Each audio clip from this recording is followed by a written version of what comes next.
Hello friends, आप सभी का स्वागत है मेरे यूट्यूब चैनल हिंदी विद्या शिक्षा पर।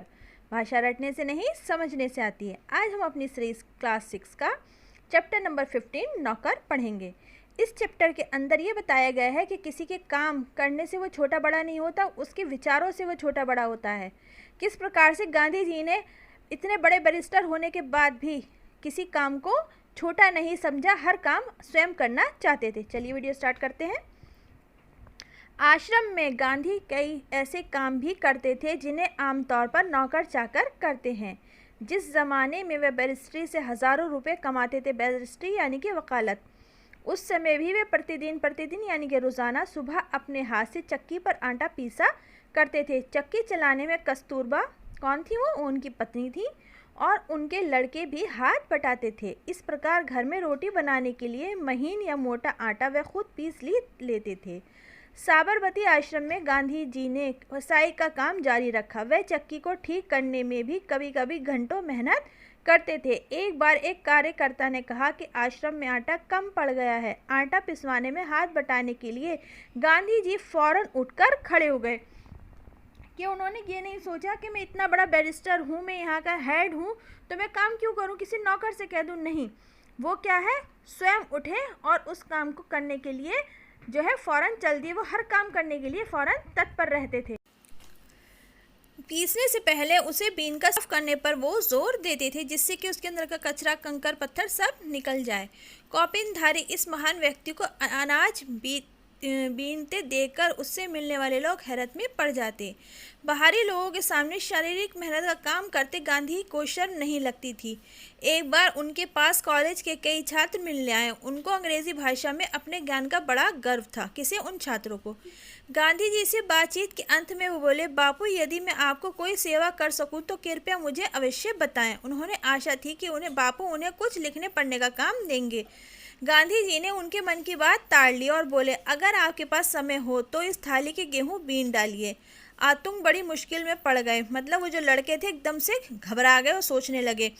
लेकिन जब कोई चारा नहीं था तो 1 घंटे तक गेहूं बीनने के बाद वह थक गए और गांधी जी से विदा मांगकर चल दिए। मतलब वो समझ रहे थे कोई हम इतने ज़्यादा एजुकेटेड हैं, इतने ज़्यादा इंग्लिश बोलने वाले हैं, तो कोई पढ़ाई लिखाई का जो काम है वो हमें दिया जाएगा।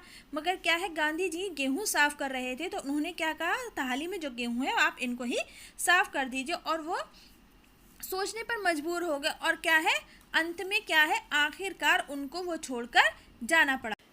कुछ वर्षों तक गांधी जी ने आश्रम के भंडार का काम संभालने में मदद की। सवेरे की प्रार्थना के बाद वह रसोई घर में जाकर सब्जियां चीरते थे। रसोई घर या भंडारे में अगर वह कहीं गंदगी या मकड़ी का जाला देख लेते तो अपने साथियों को आड़े हाथों लेते, मतलब उनकी क्लास लगा देते थे फौरन। उन्हें सब्जी, फल और अनाज के पौष्टिक गुणों का ज्ञान था। एक बार एक आश्रमवासी ने बिना धोए आलू काट दिए। गांधी जी ने उन्हें समझाया कि आलू और नींबू को बिना धोए नहीं काटना चाहिए। एक बार एक आश्रमवासी को कुछ लेने के लिए केले दिए गए, जिनके छिलकों पर काले चकत्ते पड़ गए थे। उसने बहुत बुरा माना। तब गांधी ने उन्हें समझाया कि जल्दी पच जाते हैं और तुम्हें खास तौर पर इसलिए दिए गए हैं कि तुम्हारा हाजमा कमज़ोर है।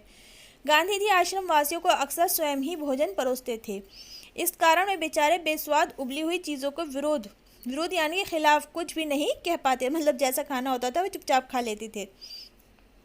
दक्षिण अफ्रीका के एक जंगल में वे ऐसे सैकड़ों कैदियों को दिन में 2 बार भोजन परोसने का कार्य भी कर चुके थे। आश्रम का एक नियम यह था कि सब लोग अपने बर्तन खुद साफ करें। रसोई के बर्तन बारी बारी से क्या है, कुछ लोग दल बांधकर जो है धोते थे। मतलब एक ग्रुप बना दिए, कभी किसी को ऐसे धोने होते थे। कुछ लोग दल बांधकर मतलब ग्रुप बनाकर बर्तन धो लेते थे। एक दिन गांधी जी ने बड़े बड़े पतीलों को खुद साफ करने का काम अपने ऊपर लिया। इन पतीलों की पैंदी में खूब कालिख लगी थी। भरे हाथों से वे एक पतीले को खूब जोर जोर से रगड़ने में लगे हुए थे कि तभी कस्तूरबा वहां आ गई। उन्होंने पतीले को पकड़ लिया और बोली, ये काम आपका नहीं है, इसे करने और बहुत से लोग हैं। गांधी जी को लगा कि उनकी बात मान लेने में ही बुद्धिमानी है और वो चुपचाप कस्तूरबा को उन बर्तनों की सफाई का जो है काम सौंप कर वहाँ से चले गए। सोच रहे थे कि अब इनसे तो हम कुछ कह ही नहीं सकते, तो वो वहाँ से तुरंत ही चले। बर्तन एकदम चमकते न हो तब तक गांधी जी को संतोष नहीं होता था। एक बार जेल में उनको जो मददगार दिया गया, यानी कि जो हेल्पर दिया गया था, उसके काम से असंतुष्ट होकर उन्होंने बताया कि वे खुद कैसे लोहे के बर्तनों को ही मांझकर चांदी सा चमका सकते हैं। जब आश्रम का निर्माण हो रहा था उस समय वहां आने वाले कुछ मेहमानों को तंबुओं में सोना पड़ता था। एक नवागत जो एक नया इंसान आया था, उसको पता नहीं था अपना बिस्तर कहाँ रखना चाहिए, इसीलिए उसने बिस्तर को लपेट कर रख दिया और ये पता लगाने के लिए कि उसे कहाँ रखना है, लौटते समय उसने देखा कि गांधी खुद उसका बिस्तर कंधे पर उठाए चले जा रहे थे। मतलब उन्होंने प्रतीक्षा नहीं करी कि वो आए और आकर बिस्तर रखे, वो खुद ही लेकर उसका बिस्तर चल दिए। आश्रम के लिए बाहर बने हुए कुएं से पानी खींचने का काम भी वे रोज करते थे। एक दिन गांधी जी कुछ अस्वस्थ थे और चक्की पर आटा पीसने के काम में हिस्सा बटा चुके थे। उनके एक साथी ने उन्हें थकावट से बचाने के लिए अन्य आश्रम वासियों की सहायता से सभी छोटे बड़े बर्तनों में पानी भर डाला। गांधी को ये बात पसंद नहीं आई, मन में कुछ ठेस भी लगी। उन्होंने बच्चों के नहाने का एक टब उठा लिया और कुएं से उसमें पानी भरकर टब को सिर पर उठाकर आश्रम ले आए। बेचारे कार्यकर्ताओं को बहुत पछतावा, मतलब वो मदद करना चाह रहे थे मगर क्या है, गांधी जी आराम करना चाह ही नहीं रहे थे। शरीर से जब तक बिल्कुल लाचारी ना हो तब तक गांधी जी को ये बात बिल्कुल पसंद नहीं थी कि महात्मा ये बूढ़े होने के कारण उनको अपने हिस्से का दैनिक शारीरिक श्रम न करना पड़े। मतलब वो किसी के ऊपर डिपेंड नहीं रहना चाहते थे, अपना काम भी करना चाहते थे और दूसरों की सहायता भी करना चाहते थे। मतलब वो ये नहीं सोचते थे कि मैं पतला दुबला हूँ या मैं बूढ़ा हूँ तो इस वजह से लोग मुझसे काम न कराएं। वो हर काम में हिस्सा लेना चाहते थे। उनमें हर प्रकार का काम करने की अद्भुत क्षमता और शक्ति थी। वह थकान का नाम भी नहीं जानते थे। दक्षिण अफ्रीका के बोअर युद्ध के दौरान उन्हें घायलों को स्टेशन पर लादकर एक दिन में 25-25 मील तक ढोया था। वे मीलों पैदल चल सकते थे। दक्षिण अफ्रीका में जब भी टॉलस्टॉय बॉडी में रहते थे, जब पास के शहर में कोई काम होने पर भी दिन में अक्सर 42 मील तक पैदल चलते थे। इसके लिए वे अपने घर बना कुछ नाश्ता साथ लेकर सुबह 2 बजे ही निकल पड़ते थे। शहर में खरीदारी करते और शाम होते होते वापस फार्म हाउस लौट आते। उनके अन्य साथी भी उनके इस उदाहरण को खुशी खुशी अनुकरण करते थे। मतलब वो जिस तरह से काम करते थे उनके अन्य साथी भी उसी तरह से करते थे। एक बार किसी तालाब की भराई का काम चल रहा था जिसमें गांधी जी के साथी लगे हुए थे। एक सुबह काम खत्म करके वे लोग फावड़े, कुदाल और टोकरियाँ लिया। जब वापस लौटे तो देखा गांधी जी ने उनके लिए तश्तरियों यानी कि थालियों में नाश्ते के लिए फल आदि तैयार करके रखे हैं। एक साथी ने पूछा, आपने हम लोगों के लिए सब कष्ट क्यों किया? क्या ये उचित है कि हम आपसे सेवा कराएं? गांधी जी ने मुस्कुराकर उत्तर दिया, क्यों नहीं, मैं जानता था कि तुम लोग थके मांदे लौटोगे। तुम्हारा नाश्ता तैयार करने के लिए मेरे पास समय खाली था। दक्षिण अफ्रीका में रहने वाले भारतीयों को जाने माने नेता के रूप में गांधी जी भारतीय प्रवासियों की मांगों को ब्रिटिश सरकार के सामने रखने के लिए एक बार लंदन गए। वहां उन्होंने भारतीय छात्रों को एक शाकाहारी भोज में निमंत्रित किया, मतलब इनवाइट किया। छात्रों ने इस अवसर के लिए स्वयं को शाकाहारी भोजन तैयार करने का निश्चय किया। तीसरे पहर 2 बजे एक दुबला पतला और छरेरा आदमी आकर उनमें शामिल हो गया और तश्तरियाँ धोने, सब्जी साफ करने और अन्य छुटपुट काम करने में उनकी मदद करने लगा। बाद में छात्रों को नेता वहां आया तो क्या देखा कि दुबला पतला आदमी कोई और नहीं, उस शाम की भोज में निमंत्रित उनके सम्मानित अतिथि गांधी जी थे। गांधी जी दूसरों से काम करने से लेने से बहुत सख्त थे, लेकिन अपने लिए दूसरों से काम कराना उन्हें पसंद नहीं था। वो अपना काम खुद ही करना चाहते थे। एक बार एक राजनीतिक सम्मेलन से गांधी जी जब अपने डेरे पर लौटे तो क्या है, रात हो गई थी। सोने से पहले वे अपने कमरे का फर्श बुहार रहे थे। उस समय रात के 10 बजे थे। मतलब बुहार रहे थे, वहाँ की सफाई कर रहे थे, झाड़ू लगा रहे थे। एक कार्यकर्ता दौड़कर गांधी जी के हाथ से बुहारी ले ली। जब गांधी गांवों को दौरा कर रहे थे उस समय रात को यदि लिखते समय लालटेन का तेल खत्म हो जाता तो वह चंद्रमा की रोशनी में ही पत्र पूरा कर लेना ज़्यादा पसंद करते थे, लेकिन सोते हुए अपने किसी थके हुए साथी को नहीं जगाते थे। नौअखली पद यात्रा के समय गांधी जी ने अपने शिविर में केवल 2 आदमियों को ही रहने की अनुमति दी। इन दोनों को ये नहीं मालूम था कि खाकरा कैसे बनाया जाता है। इस पर गांधी जी स्वयं रसोई में जा बैठे और निपुण रसोई की तरह अपने खाकरा बनाने की विधि बताई। उस समय गांधी जी की अवस्था 78 वर्ष की थी। सोचिए कितने बूढ़े थे, उसके बावजूद वो कितने एक्टिव थे। और आजकल क्या छोटे छोटे बच्चे इतने आलसी हो गए, उनके काम बताओ तो वहाँ से हिलना पसंद नहीं करते हैं। गांधी को बच्चों से बहुत प्रेम था। अपने बच्चों को जन्म के 2 माह बाद उन्होंने कभी किसी दाई को बच्चों की देखभाल के लिए नहीं रखा।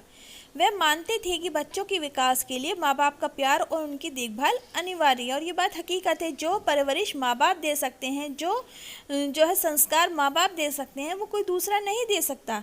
वे माँ की तरह बच्चों की देखभाल कर सकते थे, खिला पिला और बहला सकते थे। एक बार दक्षिण अफ्रीका में जेल से छूटने के बाद घर लौटने पर उन्होंने देखा कि उनके मित्र की पत्नी श्रीमती पॉलक बहुत ही दुबली और कमज़ोर हो गई हैं। उनका बच्चा उनका दूध पीना छोड़ता नहीं था और वह उसका दूध छुड़ाने की कोशिश कर रही थी। बच्चा उन्हें चैन नहीं लेने देता था और रो रो कर उन्हें जगाए रखता था। गांधी जी जिस दिन लौटे उसी रात को उन्होंने बच्चे की देखभाल का काम अपने हाथों में ले लिया। सारा दिन में बड़ी मेहनत करने, सभाओं में भाषण देने के बाद 4 मील पैदल चलकर गांधी जी कभी कभी रात को 1 बजे घर पहुंचते थे और बच्चों को श्रीमती पोलक के बिस्तर से उठाकर अपने बिस्तर पर लिटा लेते थे। वह चारपाई के पास एक बर्तन में पानी भरकर रखते थे। यदि बच्चे को प्यास लगे तो उसे पिला दें, लेकिन इसकी ज़रूरत ही नहीं पड़ती थी। बच्चा कभी नहीं रोता और उनकी चारपाई पर रात पर आराम से सोता रहता था। एक पखवाड़े तक माँ से अलग सुलाने के बाद बच्चे ने माँ का दूध छोड़ दिया। गांधी अपने से बड़ों का बड़ा आदर करते थे। दक्षिण अफ्रीका में गोखले गांधी के साथ ठहरे हुए थे। उस समय गांधी ने उनके दुपट्टे पर इस्त्री की। वे उनका बिस्तर ठीक करते थे, उनका भोजन परोसते थे और उनके पैर दबाने का भी तैयार रहते थे। गोखले बहुत मना करते, लेकिन गांधी नहीं मानते थे। क्या है, वो दूसरों की सेवा करने के लिए भी हमेशा तत्पर रहते थे। महात्मा कहलाने से बहुत पहले एक बार दक्षिण अफ्रीका से भारत आने पर गांधी जी कांग्रेस के अधिवेशन में गए। वहाँ उन्होंने गंदे पखाने यानी कि टॉयलेट साफ किए और बाद में उन्होंने एक बड़े कांग्रेसी नेता से पूछा, मैं आपकी क्या सेवा कर सकता हूँ। नेता ने कहा, मेरे पास बहुत से पत्र इकट्ठे हो गए हैं जिनका जवाब देना है। मेरे पास कोई कारकुन नहीं है, मतलब कोई राइटर नहीं है जिसे मैं ये काम दूँ। क्या तुम ये काम करने को तैयार हो? गांधी जी ने कहा, ज़रूर, मैं ऐसा कोई भी काम करने को तैयार हूँ जो मेरी सामर्थ्य में है, यानी कि जो मेरी कैपेसिटी में है। यह काम उन्होंने थोड़े ही समय में समाप्त कर डाला और इसके बाद उन्हें उस नेता की कमीज के बटन आदि लगाने और उनके अन्य सेवा काम से खुशी किया। जब कभी आश्रम में किसी सहायक को करने की आवश्यकता होती थी तब गांधी जी किसी हरिजन को रखने का आग्रह करते थे। उनका कहना था कि नौकरों को हम वेतनभोगी मजदूर नहीं, अपने भाई के समान हमें उनको मानना चाहिए। इससे कुछ कठिनाई हो सकती है, कुछ चोरियां हो सकती हैं, फिर भी हमारी कोशिश स्वतः निफल नहीं जाएगी। उन्हें ये मालूम नहीं था कि किसी को नौकर की भांति कैसे रखें। एक बार भारत की जेल में उनके कई साथी कैदियों को उनकी सेवा टहल का काम सौंपा गया। एक आदमी उनके फल धोता या काटता, दूसरा बकरियों को दुहाता, दूध निकालता था, तीसरा उनके निजी नौकर की तरह काम करता था और चौथा उनके पखाने की सफाई करता था, यानी कि टॉयलेट साफ करता था। एक ब्राह्मण कैदी उनके बर्तन धोता और 2 गोरे यूरोपियन प्रतिदिन उनकी चारपाई बाहर निकालते थे। गांधी जी ने देखा कि इंग्लैंड में ऊंचे घरानों में घरेलू नौकरों को परिवार का आदमी माना जाता है। एक बार एक अंग्रेज के घर को विदा लेते समय उन्होंने देखकर खुशी हुई कि उनके घरेलू नौकर को उन्हें परिचित नौकरों की तरह नहीं बल्कि परिवार के सदस्य के समान कराया गया। एक बार एक भारतीय सज्जन के यहाँ काफ़ी दिनों तक ठहरने के बाद गांधी जी जब चलने लगे तब उस नौकरों से उन्होंने विदा ली और कहा, मैं कभी किसी को अपने नौकर नहीं समझूंगा, उसे भाई या बहन ही मानना है और आप लोगों को भी मैं यही समझाता हूँ। आपने मेरी जो सेवा की और उसके प्रतिदिन से देने की सामर्थ्य मुझ में नहीं है, लेकिन ईश्वर आपकी सेवा का पूरा फल देंगे। मतलब वो दूसरों को अगर शिक्षा देते थे तो सामने वाले से जो उनको शिक्षा ग्रहण करनी होती थी वो भी वो ग्रहण करते थे। ये जो हमारी लेखिका हैं उनको इतना डीपली गांधी जी के बारे में इसलिए पता है क्योंकि उन्होंने उनके साथ स्वतंत्र आंदोलन में भाग लिया और सामाजिक कार्यों में भाग लिया। और क्या है, जो लेखिका है गांधी जी की दिनचर्या को उन्होंने कार्य को रोचकता से लिखा है, जिससे गांधी जी को कार्य को करने में खुशी मिलती थी। गांधी जी केवल राष्ट्रपिता और स्वाधीनता के निर्माता ही नहीं थे, उनके जीवन के हर प्रसंग को सीखा जा सकता है कि किस तरह से उन्होंने सबको बराबर समझा, इक्वल समझा, और किसी भी काम को करने में उनको ज़रा भी शर्म नहीं आती थी। वो किसी काम को छोटा बड़ा समझते ही नहीं थे, वो हर काम को बहुत खुश होकर समझते थे और आगे बढ़कर करते थे। ठीक है ना। अगर आपको चैप्टर समझ में आया हो तो प्लीज़ इसको लाइक, शेयर और सब्सक्राइब करिएगा और अपने फ्रेंड्स के साथ शेयर कीजिएगा। और हाँ, आप लोग वीडियो देख लेते हैं और चैनल को सब्सक्राइब करे बिना ही चले जाते हैं, तो प्लीज़ चैनल को सब्सक्राइब कर ही जाइएगा और वीडियो को बीच में स्किप मत कीजिएगा। धन्यवाद।